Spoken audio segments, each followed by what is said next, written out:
যে শেখ সেলিম চাচ্ছিল নিপুণ যেন একজন মহিলা এমপি হতে পারে সংরক্ষিত আসনে। একমাত্র শেখ সেলিম কেন? তাহলে নিশ্চয়ই তার সাথে একটা সম্পর্ক আছে।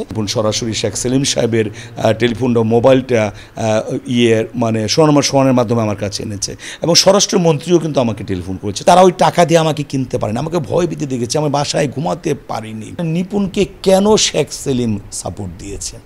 আমি বলবো সাপোর্ট দিয়েছে এই কারণে, আমি আমলাতান্ত্রিকভাবে যেভাবে গবেষণা করে দেখেছি যে শেখ সেলিম চাচ্ছিল নিপুণ যেন একজন মহিলা এমপি হতে পারে সংরক্ষিত আসনে, কিন্তু শেখ হাসিনা তো তাকে চেনে না।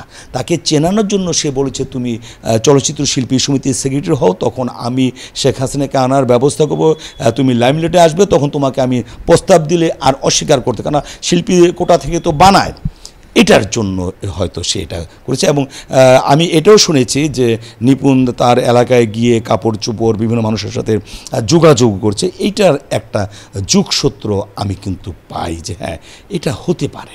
তার স্বামীর মুখে শোনার পর আমার মনে হচ্ছে যে এটা মনে যা রটে তা কিছুটা বটে, নাহলে তাকে শেখ সেলিম সাহেব এতভাবে সমর্থন কেন দিবে?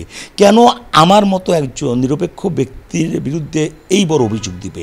আমাকে ভয় দেখাবে, আমাকে লোভ দেখাবে, আমাকে বিএনপি বানিয়ে বিটিপিতে 15 বছর একটি নাটকে অভিনয় করার সুযোগ দেবে না। আমি বিএনপি ছিলাম বলে বিএনপি বানিয়ে আমাকে সচিব বানানো হয় নাই, আমাকে সিনিয়র সচিব বানানো হয় নাই, একমাত্র শেখ সেলিম কেন? তাহলে নিশ্চয়ই তার সাথে একটা সম্পর্ক আছে। এই সম্পর্কটা যখন তার স্বামী বলে তখন কিন্তু আরও প্রকাশিত হয়। আর এখন তো মিডিয়ার যুগ, তো সবাই জানে কোথায় টিউলিপে কি হয় না হয়, লন্ডনে একটা টিউলিপ খুলেছে, এই সব কিছু প্রকাশিত হয়। আপনার মতো যেই প্রকাশিত হয় না তা নয়। বিএনপি করে দেখে পীরজাদা শহীদুল হারুন আওয়ামী লীগের নেতা শেখ সেলিম সাহেবের অথবা স্বরাষ্ট্রমন্ত্রীর কথা না শুনে তাকে পাশ করায়নি। মানে নিপুণ হেরেছে বলে সারা বাংলাদেশ হেরে গেছে। কিন্তু দেখেন 2 বছরের পরিবর্তন কি হয়েছে, যারা তার জন্য আন্দোলন করেছে, যাদেরকে সে সদস্যপদ দিয়েছে, তারাও কিন্তু তার বিপক্ষে বলছে, কেন সঠিক কথা সবাই বলবে। আমি যখন প্রধান নির্বাচন কমিশনার হই, চলচ্চিত্র শিল্পী সমিতির আগে আমি 5 বার নির্বাচন কমিশনার ছিলাম এবং সকল সময় নির্বাচন কমিশনার পরিবর্তন হয়েছে, কিন্তু আমি একজন এই গত 12 বছর ধরে আছি, কারণ আমার ন্যায় নীতির জন্য, সততার জন্য এবং বরিষ্ঠতার জন্য এটা রাখা হয়েছে। তখন আমাকে অভিযোগ দেওয়া হয়েছিল যে আমি বিএনপি করি বলে আমি নিপুণকে পাশ করাইনি, আমাকে অবৈধ প্রভাব বিস্তার করা হয়েছিল, ভয়ভীতি দেখানো হয়েছিল, ক্ষমতা খাটানো হয়েছে, অর্থের যে লোভ দেখানো হয়েছিল, কিন্তু তবুও আমি নাকি বিএনপি করি বলে আমি সেটা মেনে নিইনি। এবং আমি বিএনপি করি বলেই নাকি আমাকে 15 বছর বিটিভিতে শেখ হাসিনা সরকার আমলে একটি নাটকে অভিনয় করার সুযোগ দেয়নি। তাই তারা ওই টাকা দিয়ে আমাকে কিনতে পারেনি, আমাকে ভয় ভীতি দেখেছে, আমি বাসায় ঘুমাতে পারিনি। আমি যে কুমিল্লাও 7 দিন ঘুমিয়েছিলাম, আমার বিভিন্ন চ্যানেলের সামনে কথা বলতে দেয়নি।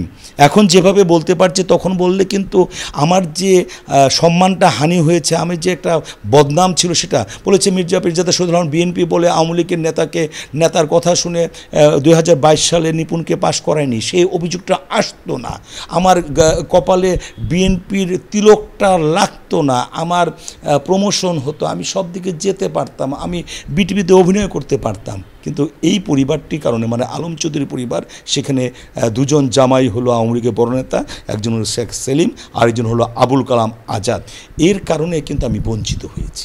আমাকে যখন তারা দেখলো যে এই 28 তারিখে রাত্রে মানে এই নিপুণ ফেল করছে, তখন তারা আমাকে প্রলোভন দেখানো, ভয় দেখালো। তখন ভয় দেখাচ্ছে যে আপনি তার যে ব্যালটগুলি নষ্ট হয়েছে 16টা, সেটা তার পক্ষে হিসাব করে তাকে পাশ দেখিয়ে দিন। আমি সেটা করিনি। বলছে আপনাকে জানেন, আপনি কিন্তু আপনি নির্বংশ হয়ে যাবেন, আপনাকে গায়েব করা হবে। এটা শেখ সেলিম সাহেব এবং নিপুণ সরাসরি শেখ সেলিম সাহেবের টেলিফোনটা মোবাইলটা মানে সোনার মাধ্যমে আমার কাছে এনেছে এবং স্বরাষ্ট্রমন্ত্রীও কিন্তু আমাকে টেলিফোন করেছে। তার টেলিফোন ধরেনি, পরে এসআই কলিগ বলেছে আপনার এত বড় সাহস, আপনি স্বরাষ্ট্রমন্ত্রীর টেলিফোন ধরেননি? আমি বলছি না, আমি ধরতে পারিনি, কারণ আমার কাছে মোবাইলটা ছিল না। মোবাইলটা কিন্তু আমার কাছে ছিল, আমি বলছি ডয়ারে আছে, এবং মোবাইলে আমি দেখেছি তার নাম ভেসে উঠেছে। আমরা যারা অতিরিক্ত সচিব বা সচিব আছে তাদের কাছে কিন্তু ওই সময় সকল মন্ত্রীর টেলিফোন নাম্বার সেভ করা থাকে, এটা আমাদের বাধ্যতামূলক, কিন্তু আমি ধরিনি। তারপর তো আমার উপর এই প্রেশার ক্রিয়েট করা যে আপনি আলো বাতাসে মুখ দেখতে পারবেন না। তখন ভেবেছিলাম হয়তোবা মানে আমাকে হাজতে নেওয়া হবে, কিন্তু এখন বুঝতে পারছি আলো বাতাসের মুখ দেখতে পারবো না মানে আমাকে আয়না ঘরে নেওয়া হবে। আমি সেটা বুঝতে পারিনি। আমি কয়েকদিন কিন্তু আমার বাসায় ঘুমাতে পারিনি। আমার কোয়ার্টারে তারা বাসায় গেছে, সে কোথায়, কিন্তু তার 1 মাস আগে আমি কোয়ার্টার ছেড়ে দিয়েছিলাম ওই কোয়ার্টার ভাঙা হবে বলে। এর জন্য আমার বাসা তারা চিনত না, বাসাটা দেখাতে পারেনি আমাকে। তারপরের দিন যখন আমার পারল না, তারা পুনরায় ভোট গণনা করলো। পুনরায় ভোট গণনায় দেখা গেল এবং সেখানে কিন্তু আমাকে রাখার কথা, আমি প্রধান নির্বাচন কমিশন, আমার সামনে হবে। নাহলে একটি বৈধ ভোটে জায়েদ খানের যদি একটি সিল মেরে সেটাকে অবৈধ করা হয় তাহলে তো পাশ করে যাবে, তাহলে তো আমার বিরুদ্ধে আসবে যে আমি সঠিক গণনা করিনি। কিন্তু সেখানে সবাই ছিল বলে তারা চেঞ্জ করতে পারেনি। তারা হিসাব করে দেখলো যে আমি যে রেজাল্ট দিয়েছি ওই রেজাল্টই বলবৎ আছে।